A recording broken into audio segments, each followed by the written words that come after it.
గందరగోళం పడుతున్నారు. కొన్ని చోట్ల మరణాలు అయితే జరుగుతూ ఉన్నాయి. ముఖ్యంగా తురకపాలెంలో అంతుపట్టని వ్యాధుల్లాగా వచ్చేసి ఒక 100 రోజుల్లో 30-40 మంది ప్రాణాలు కోల్పోయినటువంటి పరిస్థితి కనిపిస్తూ ఉన్నది. దానితో పాటు అనేక రకాలుగా రాష్ట్రంలో పరిపాలన విఫలమైపోయినటువంటి సందర్భాన్ని పురస్కరించుకొని చంద్రబాబు నాయుడు గారు రకరకాల డ్రామాలు ఆడేటటువంటి పరిస్థితి చేస్తున్నారు. ముఖ్యంగా ఏంటంటే ఈ ప్రభుత్వానికి వ్యతిరేకంగా డిసెంట్గా ఎవరు మాట్లాడినా సహించే పరిస్థితిలో లేరు. సోషల్ మీడియాలో ఎవరైనా యాక్టివ్గా ఉంటే మాట్లాడితే వారి మీద కేసులు పెట్టి వారిని తీసుకెళ్లి జైల్లో పెట్టి వేధించినటువంటి సందర్భాలు కోకొల్లలుగా మనం చూస్తున్నాం. దానితో పాటు ఆయనకు వ్యతిరేకంగా ఈయన వార్తలు రాసే పత్రికలు, మరి ముఖ్యంగా సాక్షి పత్రిక మీద ఇప్పటికి ఎన్ని కేసులు పెట్టారో నేను చెప్పవలసినటువంటి అవసరం లేదు. సాక్షి ఎడిటర్ మీద సుమారుగా 7 కేసులు పెట్టి బెదిరించేటటువంటి కార్యక్రమాలు చేస్తున్నారు. అంటే తమ పరిపాలనకు డబ్బా కొట్టేవారు తప్ప తమ పరిపాలన బాగోదు అంటే మాత్రం ఊరుకునేటటువంటి పరిస్థితిలో లేకోకుండా చట్టాలను వక్రీకరించి తమ చేతుల్లోకి తీసుకొని పోలీసు యంత్రాంగాన్ని అంతా కూడా ఉపయోగించుకొని ఒక హెరాస్మెంట్ చేయాలనేటువంటి పరిస్థితి ఇవాళ రాష్ట్రంలో చంద్రబాబు నాయుడు గారు చేస్తున్నటువంటి విషయాన్ని నేను ప్రత్యేకంగా చెప్పవలసినటువంటి అవసరం లేదు. ఏ మాత్రం గమనించినా కూడా సామాన్య ప్రజానీకానికి కూడా అర్థమైపోయే రీతిలో ఇవాళ చంద్రబాబు నాయుడు గారు పరిపాలన జరుగుతూ ఉన్నది. కేవలం పూర్తిగా పరిపాలన విఫలమైపోయి ఇంకా దాన్ని డైవర్ట్ చేసేటటువంటి కార్యక్రమాలు చాలా సందర్భాల్లో చేస్తున్నారు.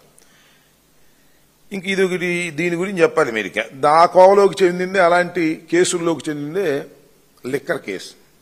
అసలు ఈ లిక్కర్ కేసు ఏంటో ఎవరికి అర్థం కాల. అబద్దాల పునాదుల మీద ప్రారంభించాడు చంద్రబాబు నాయుడు గారు. ఈ లిక్కర్ కేసు ఎంత విచిత్రమైందంటే పుష్పక విమానం లాంటిది. ఎంతమందినైనా ముద్దాయిలుగా పెట్టని ఇంకెద్దరు ఖాళీ ఉంటుంది, ఒకలో ఖాళీ ఉంటుంది. వరుసనే పెట్టుకుంటూ పోవటమే. ఎవడు దొరికితే వాడిని లోపలేసే కార్యక్రమాలు ఈ లిక్కర్ కేసులో తీసుకొచ్చేటటువంటి కార్యక్రమం చేస్తున్నారు. చాలా అన్యాయమైనటువంటి కార్యక్రమం. 2024 సెప్టెంబర్లో ఈ వ్యవహారాన్ని ప్రారంభించారు. కేసు పెట్టడం, ఆధారాలు సేకరించడం. దీనికి సిట్ స్పెషల్ ఇన్వెస్టిగేషన్ టీం అనేదాన్ని ఒకదాన్ని వేశారు. వాళ్ళు ఇన్వెస్టిగేషన్ చేస్తూనే ఉన్నారు.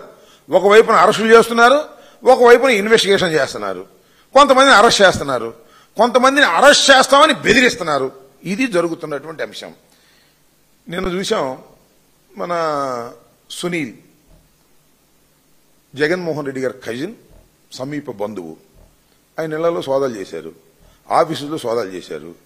అక్కడ హార్డ్ డిస్కులు దొరికాయంట. దొరకవా మరి? కంప్యూటర్లు దొరికాయంట, కీలకమైన ఆధారాలు దొరికాయంట. ప్రతి కేసులో ఇదే. సిట్టు విచారణ చేయటమో, సిట్టు యొక్క దాడులు జరిగితే విచారించటమో, లేకపోతే సోదాలు చేయటంలోనే చాలా కీలకమైన ఆధారాలు దొరికాయి. ఒక పెద్ద స్టంటు, ఒక కథ, ఒక కల్పితమైన కథ నడిపేటటువంటి కార్యక్రమం చేస్తున్నారు. మీరు అందరూ చూశారు కూడా. కేసీరెడ్డి వ్యవహారంలో 11 కోట్ల రూపాయలు సీజ్ చేశామన్నారు. ఈ 11 కోట్ల రూపాయలు ఎక్కడివి, ఏమిటి అని కోర్టు ద్వారా పిటిషన్ పెట్టి అడిగితే తెల్లముఖం వేశారు. ఎక్కడో చెప్పలేనటువంటి పరిస్థితి.